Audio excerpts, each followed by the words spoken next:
जय श्री कृष्ण दोस्तों आज हम इस वीडियो को शुरुआत करने वाले हैं एक श्लोक के साथ। तो दोस्तों चलिए श्लोक को समझते हैं और पढ़ते हैं। पश्यत पांडुपुत्रः रामाचार्यमान्तिः चमूं व्यूढा द्रुपत्रेण तत्त्वशिष्येण धीमतः। दोस्तों इसका हम अर्थ समझते हैं, इसका अर्थ हम आपको समझाते हैं। दोस्तों इसका अर्थ है आपको यहाँ मिलती है, हे आचार्य, आपके बुद्धिमान शिष्य द्रुपद धृष्टद्युम्न व्यवहार खड़ी कर हुई है। पांडव पुत्रों की इस बड़ी भारी सेना को देखिए। दोस्तों उस जो कथन है, वो जो श्लोक है, उस श्लोक का वर्णन इसमें हिंदी द्वारा आपको बताई गई है। आप यहाँ समझ सकते हैं दोस्तों। और आप अगर विस्तार से समझना चाहते हैं तो आपको ये समझना पड़ेगा आचार्य का अर्थ क्या है। इस तरह से आपको पूरा यहाँ दिया है। तो चलो दोस्तों हम कुछ जानकारी के प्रश्न में आप पूछते हैं वो समझते हैं। प्रश्न पूछते हैं, धृष्टद्युम्न द्रुपद का पुत्र है। दोस्तों धृष्टद्युम्न जो था, जो द्रोणाचार्य जो वध हुआ, वही धृष्टद्युम्न किसका पुत्र था? किसका पुत्र था दोस्तों? द्रौपद का पुत्र था। ये वही द्रौपद है जो द्रोणाचार्य का दुश्मन बना। पहले दोस्त था, पहले उसके बाद दुश्मन हुआ। आपका शिष्य है और बुद्धिमान भी है। दुर्योधन ऐसा किस अभिप्राय से कहा? दोस्तों दुर्योधन प्रश्न कर रहे हैं द्रोणाचार्य से कि धृष्टद्युम्न जो है, धृष्टद्युम्न द्रौपद का पुत्र है और वो जो है अति बुद्धिमान है। और दुर्योधन ऐसा किस अभिप्राय, दुर्योधन जो से पूछ रहे हैं कि ये इतना बुद्धिमान है, वो किस अभिप्राय से पूछ रहे हैं, इसके बारे में आप समझिए। दुर्योधन बड़े चतुर कटुनीतिक के थे। वो बड़े ही चतुर थे और बड़े ही कुटुनीति के थे। धृष्टद्युम्न के प्रति प्रतिहिंसा तथा पांडव के प्रति द्रोणाचार्य की बुरी भावक उत्पन्न करके उन्हें विशेष उत्तेजित करने के लिए दुर्योधन धृष्टद्युम्न को द्रुपद और आपका बुद्धिमान शिष्य कहा। दोस्तों जैसे कि लोग क्या करते हैं कि एक दूसरे से जलन होती है, उसी तरह दुर्योधन को उसके जलन होती थी। इसीलिए उसके गुरु जो द्रोणाचार्य था, वो अपने गुरु को वो ऐसा वैसा अर्जुन के बारे में और धृष्टद्युम्न के बारे में कहता था। इन शब्दों द्वारा वो उन्हें इस प्रकार समझा रहे हैं कि देखिए, द्रुपद ने आपके साथ पहले बुरा बर्ताव किया था और फिर उसने आपको वध करने के उद्देश्य से ही यज्ञ करके धृष्टद्युम्न को पुत्र रूप से प्राप्त किया था। दोस्तों ये कह रहे हैं जो द्रुपद था, जो आश्रम से वो शिष्य बनाए थे द्रोणाचार्य से, तो एक दिन क्या हुआ कि वो आपस में झगड़ा करने लगा कि आपका लेवल क्या है, मेरा लेवल क्या है, आप मेरे मित्र नहीं हो सकते। उसके बाद जब आधा जो हिस्सा उनको मिला द्रोणाचार्य को युद्ध करके, तो फिर वो अपने दोस्त बने। और दोस्त के बनने के बाद दोस्तों जो धृष्टद्युम्न है वो द्रौपद का यज्ञ से निकला है। जो प्रतियज्ञ किया, यज्ञ से धृष्टद्युम्न निकला और वही द्रोणाचार्य का कत्ल हुआ उसी के माध्यम से। तो दोस्तों आइए जानते हैं क्या हुआ। पुत्र के प्राप्त किया था। सरल है कि आपको मारने के लिए पैदा होकर भी उसने आपके ही द्वारा धनुर्वेदी शिक्षा प्राप्त कर ली। वो कह रहे हैं आपको ही मारने के लिए ये जो है उत्पन्न हुआ है और आपके ही शिक्षा ले रही है। फिर इस समय भी इसकी बुद्धिमानी देखिए कि उनसे आप लोगों को छकाने के लिए कैसी सुंदर व्यूहरचना की है। ऐसे पुरुषों को पांडव ने अपना प्रधान सेनापति बनाया। अब आप ही विचारिए कि आपका क्या कर्तव्य है। वो कह रहे हैं धृष्टद्युम्न को सेनापति बनाया और वो अपने व्यूहरचना में उसको शामिल कर रहे हैं। आप ही कृपया बताइए गुरुदेव मैं क्या करूं।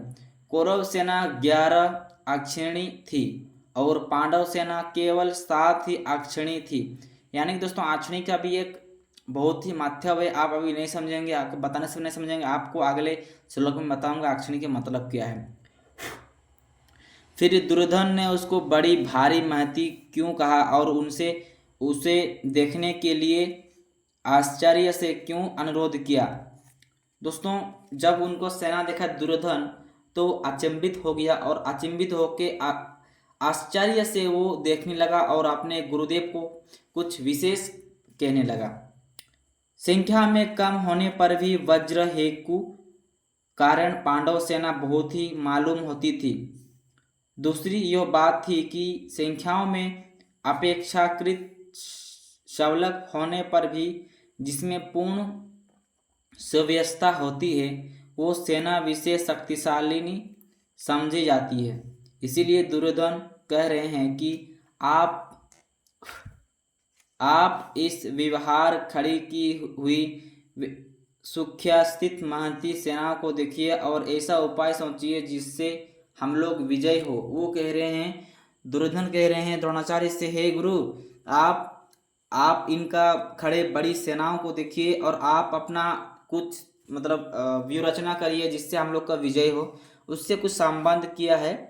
पांडव सेनाओं की व्यूहरचना दिखलाकर अब दुर्योधन 3 श्लोक द्वारा पांडव सेना के महारथियों के नाम बताते हैं। वो जब महारथी देखते हैं पांडव सेना में दुर्योधन, तो बड़े ही हिंसा और बड़े ही क्रोधित होते हैं और अपने गुरु को कहते हैं, देखिए गुरुदेव, आप ही कुछ उपाय निकालिए विजय का। तो आइए समझते हैं इस श्लोक के बारे में। 2 शब्दों में वो बताया है द्रोणाचार्य को। अर्थ सुरा महेश्वः भीष्माजुम्नां युति युधिष्ठानो विराट्स्य द्रौपस्य महारथः दृष्टकेतु चेक्तनः काशीराजस्यः वीर्यवान् पुर्जिकृतिं भोजस्यः शैशल नरपाण्डवः युधानिमांस्यः क्रीणातम् उत्तमोजस्य वीर्यनाम सौभद्र द्रौपदस्य सर्वैवं महारथा।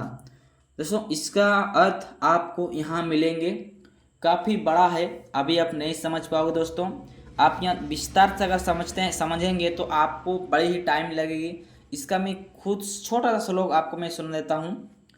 इस सेना में बड़े से बड़े धनुर्वाले तथा युद्धभूमि भीम और अर्जुन के समस्त सूरवीर, सत्यजित और विराट तथा महारथी राजा द्रुपद, धृष्टकेतु और चेकिस्तान तथा बलवान काशीराज, पुचिंत, कुंतीभोज और मनुष्यों में श्रेष्ठ सव्य प्रकर्मी युद्धामनु तथा बलवान उत्तमौज, शूद्रपुत्र अभिमन्यु एवं द्रौपदी के 5 पुत्र, ये सभी महारथी हैं। तो वो अपने प्रश्न के मुताबिक वो सभी को अपना परिचय करवाया दुर्योधन। अब कुछ इसके विषय में कुछ श्लोक भी दिया और उसका कुछ अर्थ भी दिया गया है। अत्र पद का यहाँ किस प्रथम में उपयोग हुआ है आप समझ लीजिए। अत्र पद का यहाँ पांडव सेना के अर्थ में उपयुक्त है। युधि पद का अन्वय अत्र के साथ न करके भीमार्जुनमा से साथ क्यों किया गया। युधि पद यहाँ अत्र का विशेष्य नहीं बन सकता क्योंकि उस समय युद्ध आरंभ ही नहीं हुआ था। इसके अतिरिक्त उससे पहले पांडव सेना को वरण होने के कारण अत्र पद स्वभाव से ही उसका वाचक हो जाता है, इसीलिए उसके साथ किसी विशेषण की आवश्यकता भी नहीं होती।